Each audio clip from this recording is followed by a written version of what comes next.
When I was a teenager, I was a drum student of Bill's. I would wait outside his practice room and listen in awe of the sound emanating from behind the door. He'd welcome me with his shaved head, pointy leather shoes, and a beaming smile.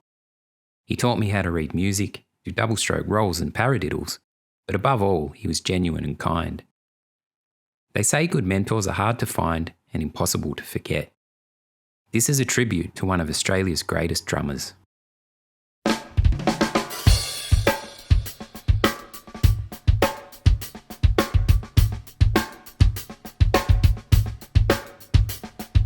He was a very resilient kid like you. I can remember punishing him and telling him to go outside and thinking, oh, he'll want to come in. No, he found something to do outside. You know, he was always playing tricks and stuff and always a little bit of a clown. Bill came to me for lessons when he was 13. You know, it was pretty obvious straight away. I mean, Bill had an incredible natural ability, but he also worked really hard at it. And I mean, the combination of those two things, you know, you get a lot of people with natural ability. I see them all the time. Lazy little bastards. Bill just kept at it and at it and at it. Later on, when I did rehearse with him a lot, he'd pick me up and go, "Look, no, that's a 16th note there, you know, on the offbeat, so you better play that." And I go, "Oh, yeah, he's right," you know.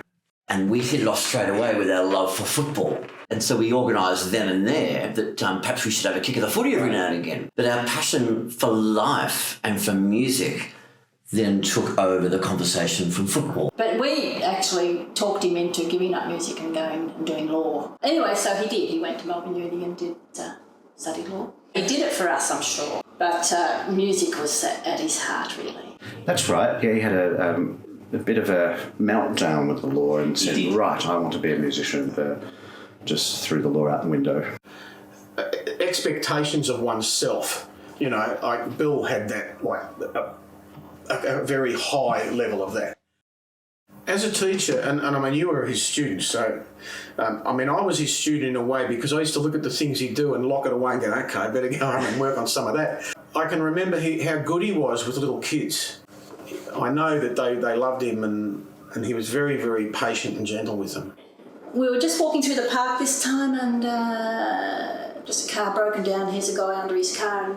And Bill just said, "Mum, hold Ben." And he went straight across and said, you know, "Is there anything I can do to help you?" You know, people don't do that. People say, "Oh, bad luck," and keep walking. But no, he would do that. He was a very kind person. Bill would talk very clearly and very openly, and he could connect with people at a very higher class level, but he could also connect with a street kid. So he was very versatile with the type of person he was. He wasn't stereotypical in any way. You couldn't pigeonhole Bill as a certain character because he had different friends in different circles of life. He had great pride and self-belief as well. Very professional. And his students loved him. Such is the case with you. I wanted everybody to meet Bill because he was just such a likeable guy. There used to be a show on telly with Red Simons. Hey Saturday. Yeah, and they had the Gong Award or something.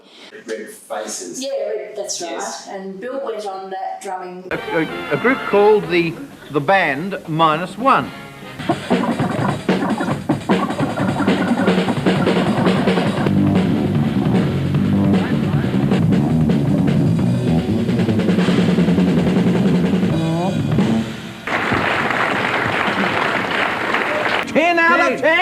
Whoa!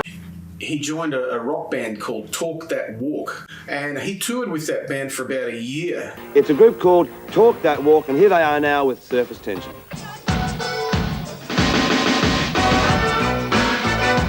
I remain a prisoner inside a dying man. And when he came back, he felt that his playing had the finer points of his technique and his coordination had dropped off somewhat because all he was doing was sitting there just knocking out rock beats. And then I think he started really practicing again. That's when he really started playing some amazing things. I was always fascinated that he used to book a rehearsal studio 3 times a week to just practice, and I thought, for a drummer, that's just dedication. And he used to drive down with his drum kit he'd leave it there for 3 days, and he'd go in at 9 o'clock in the morning and set up metronomes and drum loops, and away he'd go. As a drummer, he just had impeccable time and great groove and definition. We like to ride the wave of emotion in music together. You know, listen to this. What's the composer trying to say here? It's a real outpouring of grief, or it's jubilance, or it's melancholic, or we used to try and reconstruct in the English language what was being said. Well, he was just fabulous on the piano. I got a letter from his neighbour who said that her and her husband used to go to bed of a night at a time and all they'd hear was this classical music, and she said it was the most beautiful music, she just loved it.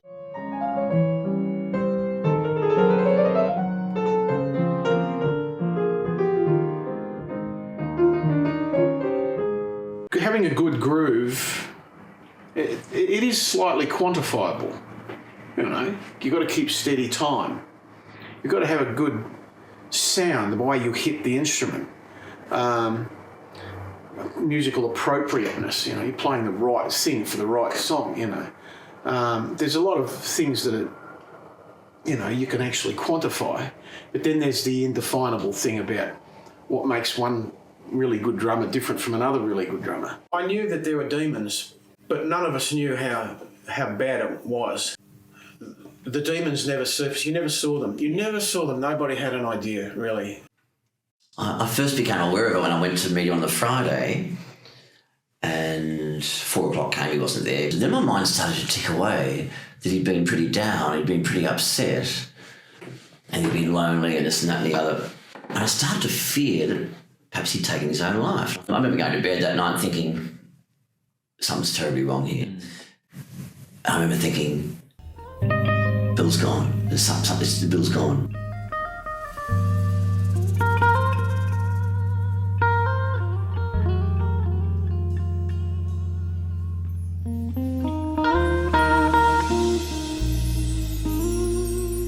I know that we couldn't have done anything. I can't watch my son 24 hours a day, so, you know, and I have to keep telling myself that, but deep down, you know, you feel responsible because, hey, I'm his mother, why didn't I pick it up, you know? I think that when they do it, they think that they're going to be less of a burden to people. They don't see that, you know, there are people who love them and who really would like to help them if they only knew. You know, to this day I hold myself responsible because as a mother you would think you would have some instinct or something, but I had nothing. Knew not a thing. But they tell me that when they're depressed they cover up very well, which he did. He did a wonderful job. He was very happy the day before he died. That's why I was quite a shock when I found out the next day. And it's hard to know what it feels like. What a waste of an incredible human being. When it ended, it was like a big part of my life had been ripped away. If you have depression, if you've got problems, talk to someone. There are people you can talk to.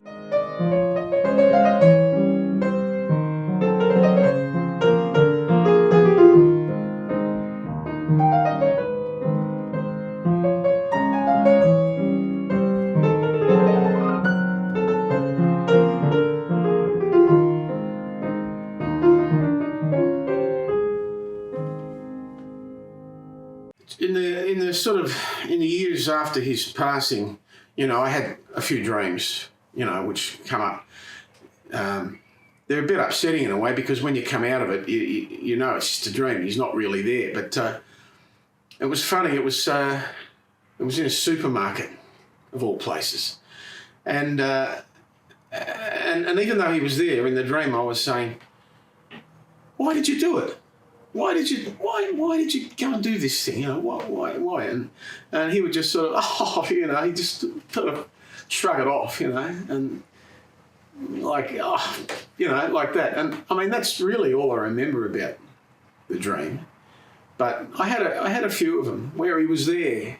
He was very happy in the dream. It wasn't a really strong message dream. No. It was, in hindsight, it was a very strong, I'm okay, you'll be okay. It's all, you know, it was at the Nightcat and he was drinking at the bar and sort of, you know. A dream's a dream, but I saw him and I said, what are you doing here? He said, I'm just shopping. I said, well, why don't you come home? He said, I can't, Mum. I just can't come home. But he was in the supermarket shopping. I mean, that's all it was. because I thought, well, if you're here, you must come home Right. to me. And it's in the supermarket. And he was in the supermarket. Yeah.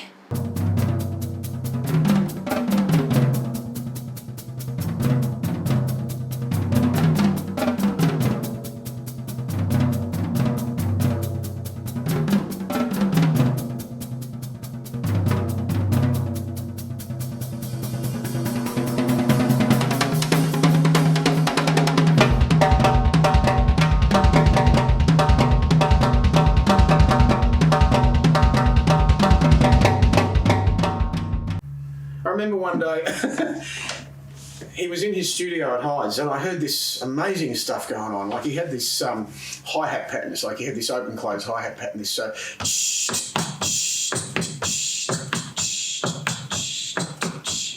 with his left foot. And I heard this sort of other stuff going on, like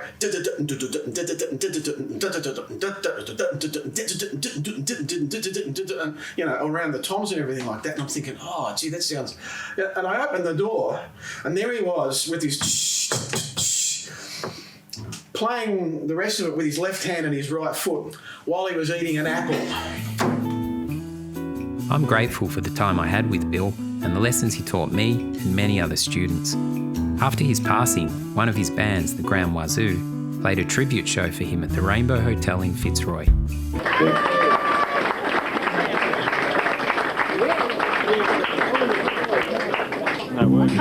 All right, we need y'all help. All right, we gonna lift the spirits in here right now.